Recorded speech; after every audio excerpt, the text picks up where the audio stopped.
I grew up as the responsible one. Not the golden child. That was my sister, Amanda. Not the baby. That was my brother, Jake. But the one everyone could count on. Which sounds sweet until you realize count on meant free labor on demand. If mom wanted her garage reorganized before a yard sale, I was suddenly the strong one.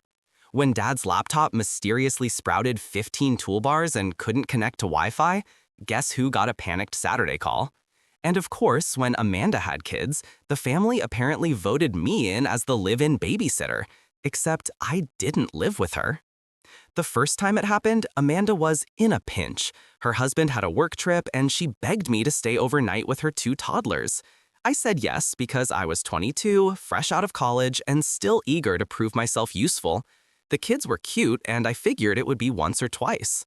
Fast forward a decade, I'm 32, single, and I can tell you the sound of a toddler meltdown in stereo because Amanda has 3 kids now, all with lungs like jet engines.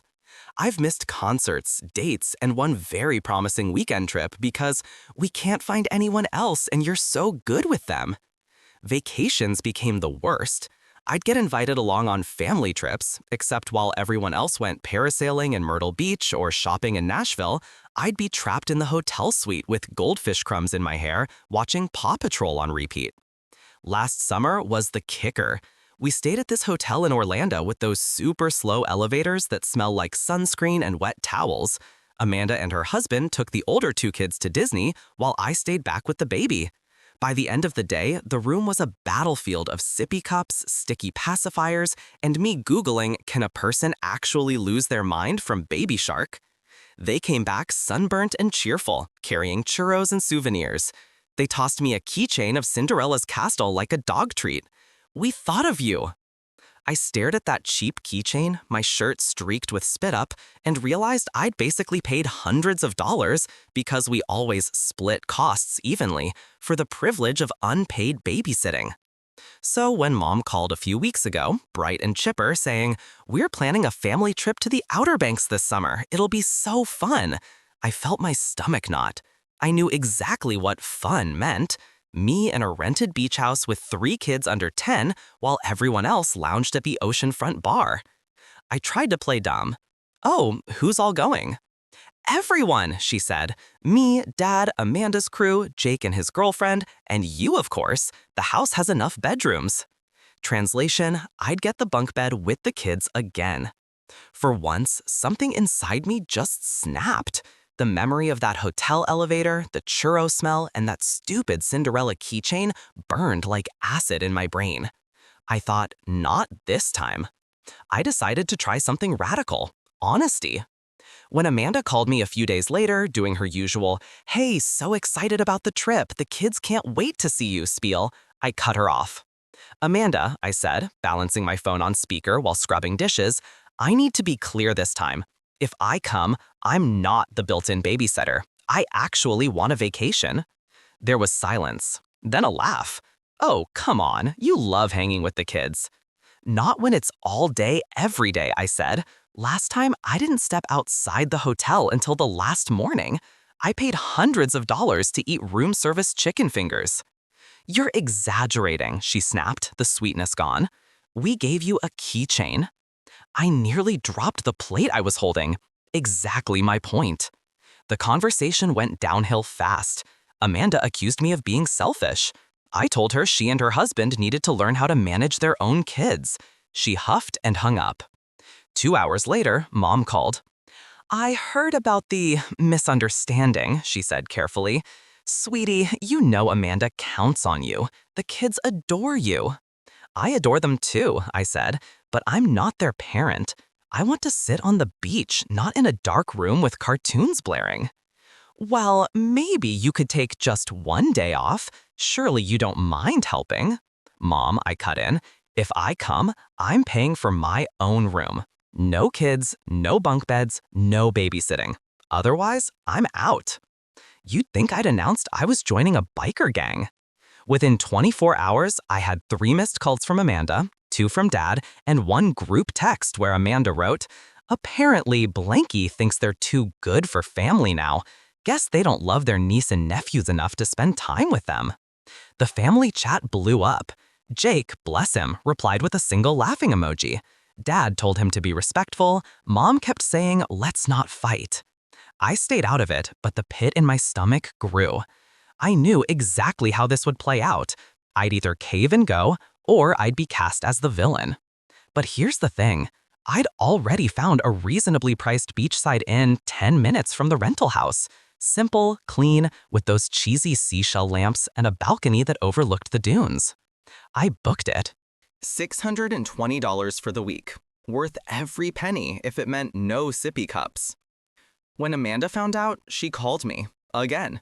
This time, I let it go to voicemail. Her message was half furious, half whiny. "I can't believe you'd actually separate yourself like this. Do you know how awkward this makes everything? The kids are going to wonder why you don't want to stay with us. It's hurtful."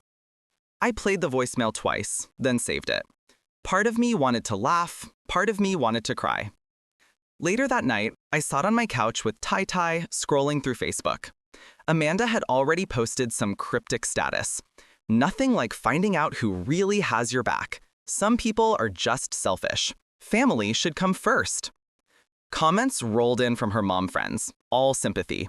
I didn't reply, but I screenshotted it, because I had a sinking feeling this was just the beginning.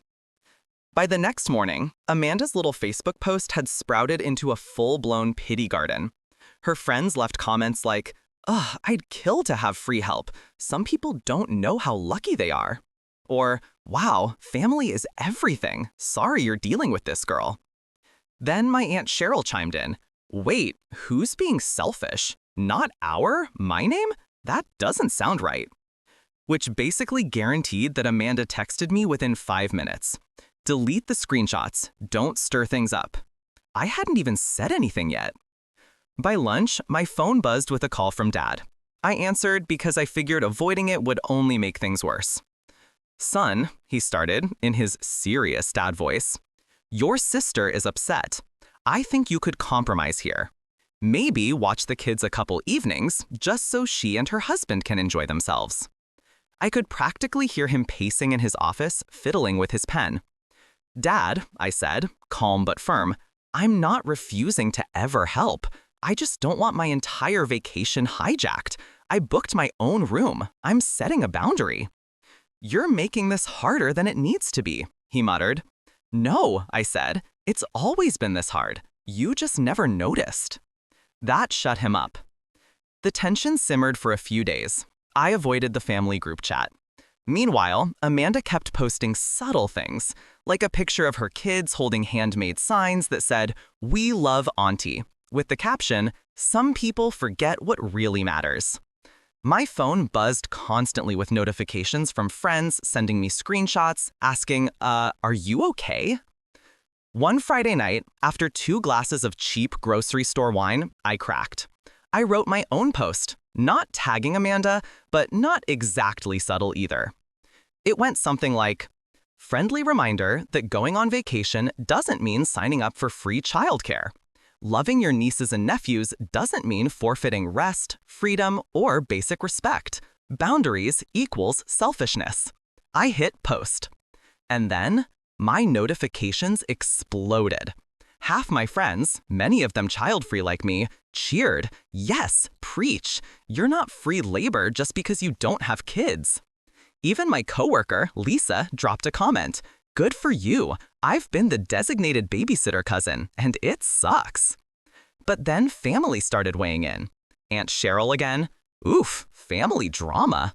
Cousin Matt. "Yikes. Hope this isn't about who I think it's about." And finally, Amanda herself. She wrote, "Imagine blasting your own family online instead of having a private conversation. Just wow." I wanted to throw my phone across the room. Instead, I screenshot her comment too. That night, as I fell asleep, I wondered if I'd just burned every bridge I had with my family. But deep down, there was this tiny flicker of relief, like I'd finally stopped swallowing something toxic and let it out. Because, for the first time in years, I wasn't automatically saying yes. The Outer Banks house looked like every beach rental in North Carolina. Pastel blue siding, white wooden railings, a big deck facing the water. Seagulls screamed overhead as I pulled into the gravel driveway in my little Honda, my suitcase rattling in the trunk. Amanda's SUV was already there, trunk gaping open with beach toys spilling out, pool noodles, inflatable dolphins, and at least 3 coolers. I could hear the kids shrieking before I even opened my car door. I parked, took a breath, and reminded myself, you have your own room. You are not here to babysit. Inside, the house smelled like sunscreen, potato chips, and that faint mildew every rental has. The living room was chaos. Kids running laps, Amanda barking orders, Dad trying to work the TV remote like it was a NASA control panel. Amanda spotted me. Her smile was wide, fake, and tight enough to crack. Oh, look, everyone! My name decided to join us after all. The kids bolted over and hugged my legs, and okay, I admit, my heart softened a little. I hugged them back. But Amanda didn't waste a second. So, actually, could you just keep an eye on them while we unload the car? They're wired from the drive. I straightened up. Nope, I'm checking into my inn first. I'll be back for dinner. The room went quiet. Dad cleared his throat. Amanda's husband looked like he wanted to melt into the floor. Amanda's jaw clenched. "You're unbelievable," she hissed. "You'd rather stay in some dingy motel than with your own family?" "It's an inn," I said, "with a balcony and an ocean view and peace." The kids blinked up at us. "Why isn't Auntie staying here?" the oldest asked. Amanda pounced on it. "Because she doesn't want to be part of the family anymore." That one stung, but I just grabbed my bag, muttered, "See you later," and left before my throat could tighten. My inn was exactly what I needed. Seashell print bedspread, sliding glass door to a balcony, the sound of waves crashing just outside. I sat out there that evening with a takeout fish sandwich wrapped in greasy paper and a cold soda, watching the sunset smear the sky pink and gold. For once, no cartoons blaning, no sippy cups flying, just me and the ocean. Of course, peace never lasts long. At dinner that night, pizza boxes spread across the beach house counter. Amanda cornered me in front of everyone. "Do you feel good about this? About embarrassing me online? About making Mom and Dad pick sides?" Her voice rose until even the kids froze, wide-eyed. "I didn't embarrass you," I said. "You did that yourself." Her face went red. "You're recording everything, aren't you? You're probably going to twist my words." Actually, I had hit record on my phone earlier when she started ramping up, a little insurance. And sure enough, I caught her shouting, "You've been nothing but free help your whole life, and now you suddenly think you're too good for us?" Dad's fork clattered against his plate. Mom gasped. Jake muttered, "Yikes." I just said, "Thanks for finally saying it out loud." That ended dinner. I left early, back to my inn, where I ate the last slice of pizza on the balcony in silence.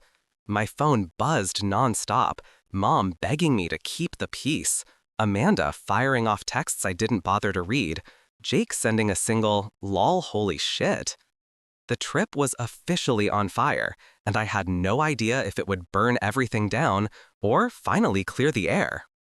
The morning after the pizza showdown, I woke up to gulls screeching outside my balcony and a text storm on my phone. "Mom, please come to breakfast. We need to talk as a family." "Amanda, you humiliated me. You don't deserve to be here." Jake, "Free entertainment. 10 out of 10. Keep it up." I showered, put on clean shorts, and decided I wasn't going to hide. The beach house kitchen smelled like burnt toast when I walked in. Everyone was there, tense and quiet. Amanda was sulking at the table, arms crossed. Dad was fiddling with his coffee mug like it might explode. Mom cleared her throat. "We all love each other, but yesterday got heated." "No kidding," Jake muttered. Amanda shot me a glare sharp enough to cut glass. Yes, she actually pointed at me, has been twisting everything, making me look like some villain when all I wanted was help. I set my coffee down. "Amanda, I've helped for 10 years. Vacations, weekends, last-minute calls. I've missed weddings, concerts, my own life, because I was always expected to step up. I love your kids, but I don't love being treated like a free nanny. For once, Dad actually spoke up. She's right. Amanda's head whipped toward him. Excuse me? Dad sighed. We all leaned on my name too much. It wasn't fair. Last night, hearing you call her free help, it made me realize we've taken advantage. Amanda looked like she'd swallowed seawater. Mom nodded slowly. I think we owe you an apology, she said, eyes on me. I didn't cry. I didn't explode. I just nodded and said, thanks. I just want boundaries. Amanda, of course, didn't apologize. She stood, grabbed her coffee, and stormed out onto the deck. Through the sliding door, I could hear her snapping at her husband. The rest of the week was tense but survivable. I split my time between my inn and the family house. Sometimes I played with the kids on the beach, building sandcastles, their little hands covered in sunscreen and sand. But when Amanda started to drift toward, could you just watch them while I'd cut in, nope, going back to my balcony. By the third day, she stopped asking. On the last night, Mom pressed a small bag into my hand. Inside was a little glass seashell paperweight from one of the boardwalk shops.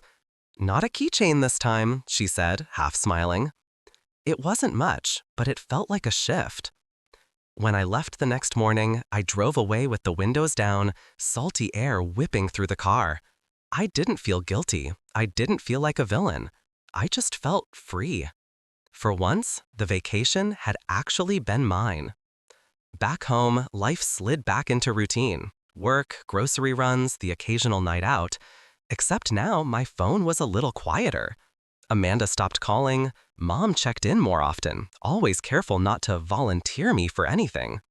Dad even asked me about my own vacation plans for next year, like it was a new concept. Amanda still posted the occasional cryptic Facebook status, stuff like, "Some people never change," with a sad selfie. But I didn't take the bait. I had my own peace, my own space, and my own boundaries. And honestly, sitting at my desk with that glass seashell paperweight catching the sunlight, I felt like I'd finally won something important. If you liked the video, don't forget to like and subscribe to the channel.